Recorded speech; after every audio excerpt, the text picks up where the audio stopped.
that a lot of things that we want to do, a lot of places we would like to go, a lot of things we would like to experience, and we just stop at but, and we build a case. In fact, I was reading something the other day that talked about but. It says, but is an argument for our limitations. And when we argue for our limitations, we get to keep them.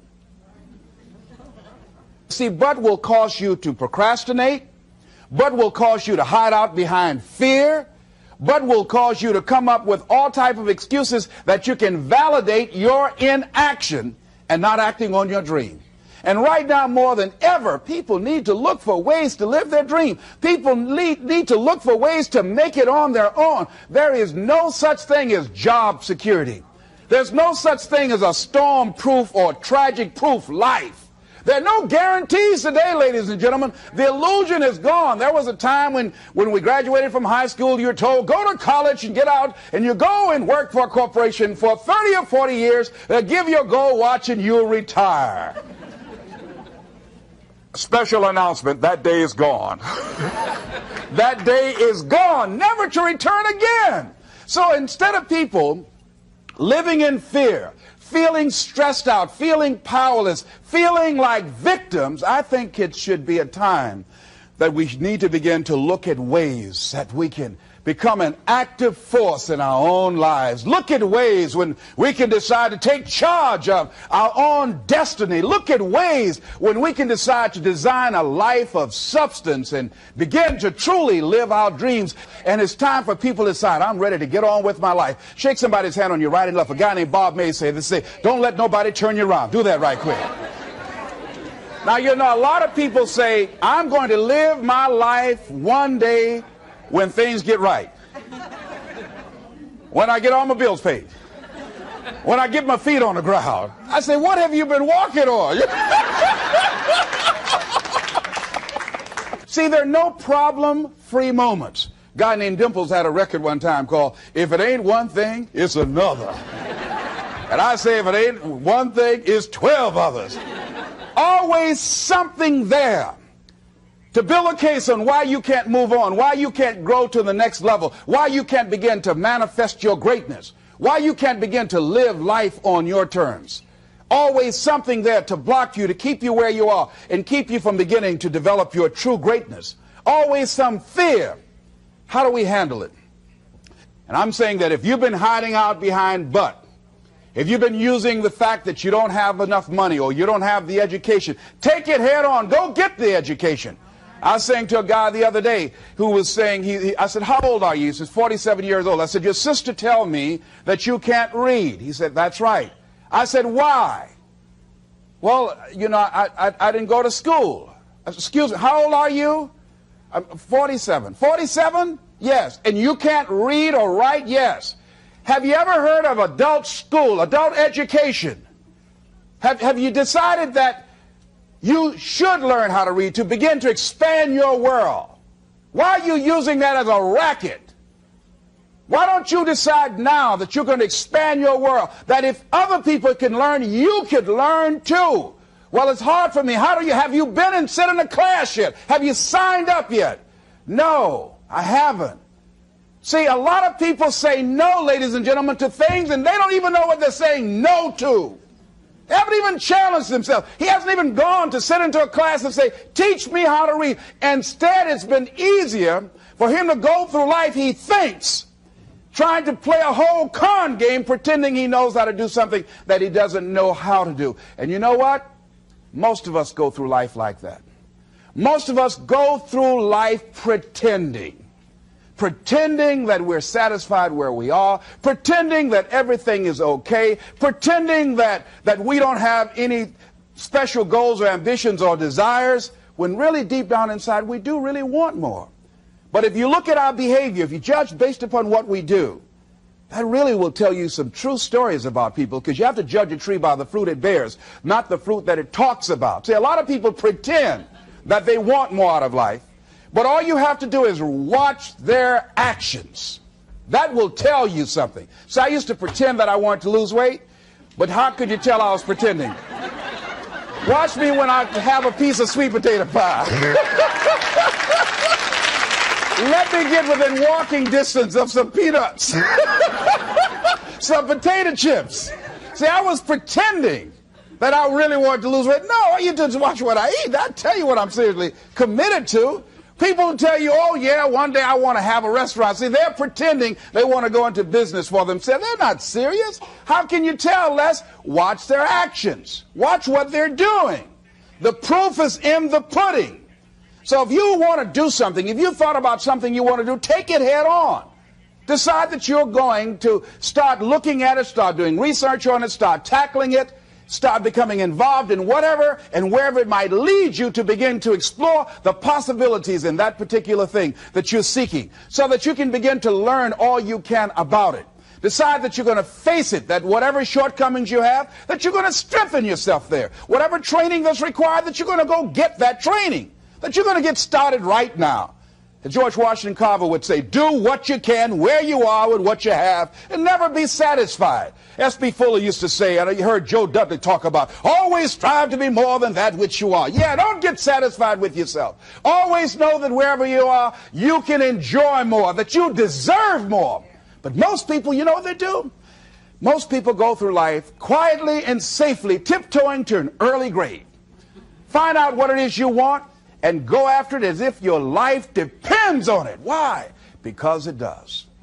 People that have found their passion, people that found the things that they love, people that have found the things that they can pour their lives into, those people live longer. I was in New York and I had to do a seminar at a special church, and a guy by the name of Reverend Johnny Youngblood. And I said, how is it that you were able to build this big housing facility and got all of the various community and religious groups together to have this dwelling for 2,000 residents that were once homeless? How were you able to take on this responsibility? Wasn't it overwhelming? He said, the kind of work I do, he said, it's in me. I've got to live what's in me. And I think that's everybody's desire in life. You've got to live what's in you. Life is just too short and unpredictable. But what do we say? But there'll always be tomorrow. Oh, no. There's no guarantees you're going to show up tomorrow. There are a lot of people who were here yesterday that they're not here today. There are a lot of opportunities that were around yesterday. They're not here today. Oh, you can wait, but you know what Abraham Lincoln said? Well, good things might come to those who wait, but only the things that have been left over by those who hustle. So who want to go through life picking up leftovers? You deserve much more than that. The leftovers is somebody has left you. So take it head on, begin to explore it. Here's something else. Decide to do it now. Decide whatever you want to do, that you are now going to become actively involved right now, exploring the possibilities for you. That you're going to look at it and do just a little bit of it right now. When I decided to become a speaker, I didn't just quit my job and just ran out and say, I'm a motivational speaker. No. What I did was I decided to start looking at other people that were involved in the speaking profession. I volunteered to work with some speakers so that I could learn. Whatever you want to do, get your feet wet. Gain some experience doing some volunteer work in the area and find out whether or not this thing you want to do will fit for you. A friend of mine told me he wanted to have a restaurant. I said, have you ever operated a restaurant before? He said, no. I said, well, really, you don't even know if you want one. I said, what's your expertise? What do you bring to the table? He said, I can cook real good. I said, but what about the management side? What about the business part of the restaurant? You're not going to be cooking all the time. Somebody's got to receive the money. Who's going to manage the personnel? He said, you got it right. You got a point there. So this guy got a job in a restaurant in the evening time on a part-time basis. After doing that for a while, he said, you know what? I think I just want to be a chef. He said, after working there, people didn't show up to work. He said, it's hard to find the help. People weren't responsible. The headaches, the guests were just giving him problems day in and day out. They weren't ever satisfied. He said, no, I just think I'll stick to cooking. See, you got to find out what fits for you. Because you might decide that after you go up in there and examine it and experience it and get some experience under your belt on it, well, you say, this is really not what I want. This does not fit for me. So decide that you're going to do that. Now, John H. Johnson said something that's very important. He said, there's no defense against an excellence that meets a pressing public need. See, whatever you decide to do, look at it and find out what is it that I have that I could bring to the table that can begin to enable me to ensure that I could be successful in this. Where is the opening for you? There's room for you out here in the arena called life. There's room for you to come out and live your dream. Don't allow but to keep you in the corner, or keep you up in the bleachers, looking at life, being a spectator, not being a participant, making a difference in life. I believe that all of us came here with something. All of us showed up to give something, and that nobody's going to give that service that you have to give. No one's going to produce your product. No one's going to write your book. No one's going to open your academy. No one's going to begin to create your daycare with a special curriculum to help to cultivate the high self-esteem in our children. That's your idea. And if you don't bring your idea out here, when you die, all of us will suffer because we've been deprived of your genius, because you allowed but to keep you in the bleachers and not pursuing your greatness. You take it to your grave with you. And that's what most people do. I think that's why the guy said that many people die at age 21 and don't get buried until they're 65. They're walking dead. You can tell them by the way they walk. How they look in the face. When they speak to you. I was giving a speech at this high school, and a lady came after school. She said, "Mr. Brown, I want to talk to you about my son." I said, "What is it?" She said, "He's not motivated." I said, "I wonder why." You got to have energy, ladies and gentlemen. You got to have life. If you're excited about what you're doing, even in the area of selling, you know, people don't buy because of logical reasoning. People buy because of your way of feeling. People don't like to be around dead people. No, let the dead bury the dead. No, keep them away from you before they grab you or hold on to you or something. So the fact that whatever you do, you want to be excited about it. You want to have the kind of excitement that is so contagious that people want to be around you. Because whatever you're doing, whatever you talk to people about, this particular idea that you have, they're looking at you and they want to know, do you believe it? And are you the kind of person they want to be in business with? And if you're not positive, if you're not energetic, if you're not fired up about it, how can you expect anybody else to be fired up about your idea? Am I right? All right, repeat after me, please. I'm going to be fired up about my dream. I'm going to go at it with everything I got. Shake somebody's hand on your right and left and say, "You got what it takes."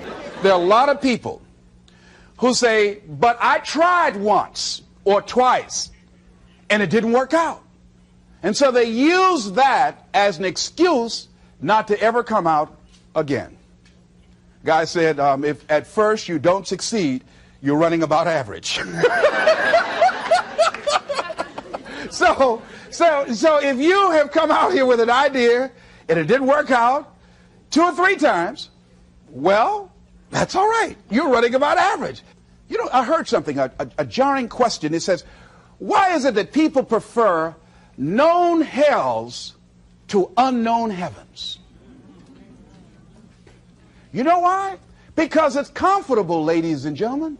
I remember I was in a service once, and I heard Dr. Johnny Coleman give this example. She talked about a man who had been captured behind the enemy lines in a war and was sentenced to be killed or another option. The captain said to the guy, "Listen," he said, "tomorrow morning at 6 o'clock you can face the firing squad, or you can go out this door over here." And the guy said, "What's out the door?" He said, "No one knows. All we can tell you is just unknown horrors." He thought, and the next morning he selected the firing squad. After the shots rang out, the captain's secretary said, "What's beyond that door?" And he said, "Freedom." But very few people would select to do it because it's unknown. See, a lot of people never live their dreams.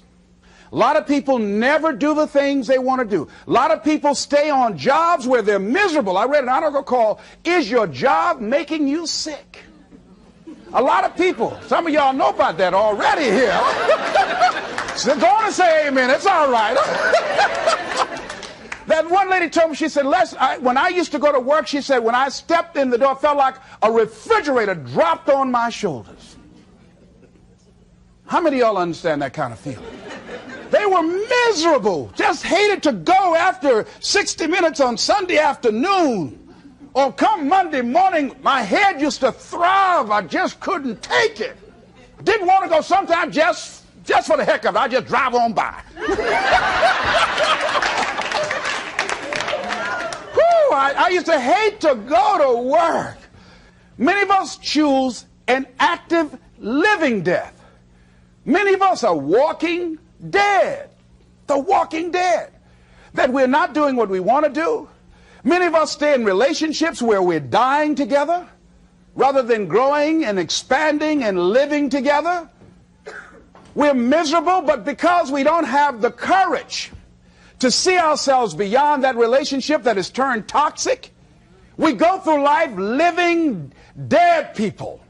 And you can always tell couples that have been together for a little while.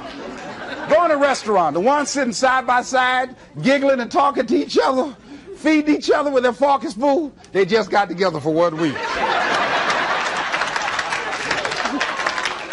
You see them in the car, they're sitting all up each other, hugging and stuff. Oh, they've been together about 3 days, all right?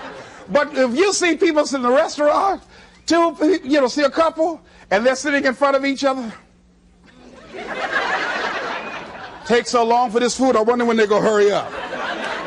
Those are the married ones. But what if I know people have been married for years, living in 2 separate rooms, sleeping in 2 separate beds? Well, it's cheaper to keep it. Not necessarily. It's according to the price you want to pay. See, the price of peace of mind, the price of living the truth, of being honest with yourself and say, wait a minute, it's got to be more than this. So you've got to decide, wait. Even if things don't work out, even if I experience defeat or failure, that does not make me a failure. It's a difference between failing and being a failure. If things don't work out, if you don't produce the results you want, that's all. But don't confuse who you are with the results that you produce. I used to be a state legislator in Columbus, Ohio. And I remember once I was going to introduce some legislation on the floor, and after getting that legislation passed, a guy came up behind me, and he had some legislation that I opposed him on that.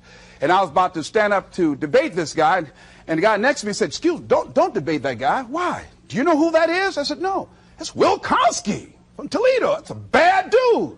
He's a lawyer, Les. That man can debate." "I don't care. I'm Les Brown, maybe Brown's boy."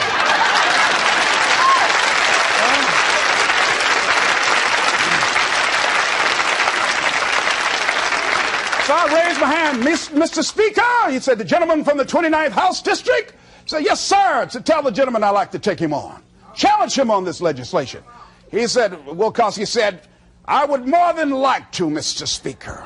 Everybody would say, "Whoa." I asked him some questions. He responded. I say, I wonder why I asked that man that question. Will Kosky wore me out. I mean, I was so embarrassed, I just limped back to my room with my yes, I can attitude. However, here's what I learned. When you win, see, if I win a debate, I win because of what I know. When I lose because of what I don't know. So I had to check out, what is it that I did not know?